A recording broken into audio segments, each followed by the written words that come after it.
আমারও যদি কিছু হয় সেদিন আপনারা আমার কবরের সাথে এই উপদেষ্টা পরিষদকে আপনারা কবর দেবেন, এটি আপনাদের বোঝা করা হবে।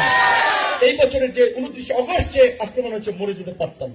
এবং আমি পরিষ্কারভাবে আপনাদেরকে বলতে চাই, আমার উপরে এই সরকার আমলে যে আক্রমণ হয়েছে সেটি আপনারা জানেন পুলিশ এবং সেনাবাহিনীর পোশাক পরিহিত দুর্বৃত্তদের দ্বারা।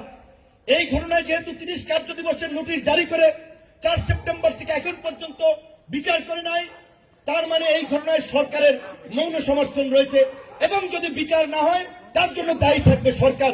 এবং আমি এই ঘটনার জন্য ডক্টর ইউনূস এবং তার উপদেষ্টা পরিষদকে আমি দায়ী করব। তাই আমি আবার বলছি, আমি গানম্যান দেব না। আমারও যদি কিছু হয় সেদিন আপনারা আমার কবরের সাথে এই উপদেষ্টা পরিষদকে আপনারা কবর দেবেন, এটি আপনাদের বোঝা করা হবে। এবং আপনারা শুনেছেন পত্রপত্রিকা এসেছে, আমাদের অনেককে গানম্যান দেওয়া হচ্ছে সরকারের পক্ষ থেকে। যে সরকারের আইন শৃঙ্খলা বাহিনী প্রকাশ্যে পোশাক পরিহিত অবস্থায় অফিসের সামনে পিটিয়ে মারে, সেই বিচার না হওয়া পর্যন্ত ওই সরকারের গান দিয়ে নিরাপত্তা দেওয়ার উপরে থু মারি। আমরা পরিষ্কারভাবে বলছি, 29 অগস্টের ঘটনায় বিচার না হওয়া পর্যন্ত আমার গানম্যানের দরকার নাই, আমি গানম্যান নেব না, আমি প্রত্যাখ্যান করছি। আমি সরকারকে বলতে চাই, গানম্যান দিয়ে গুলি কয়েক ব্যক্তিকে নিরাপত্তা দিয়ে দেশকে নিরাপদ করতে পারবেন না।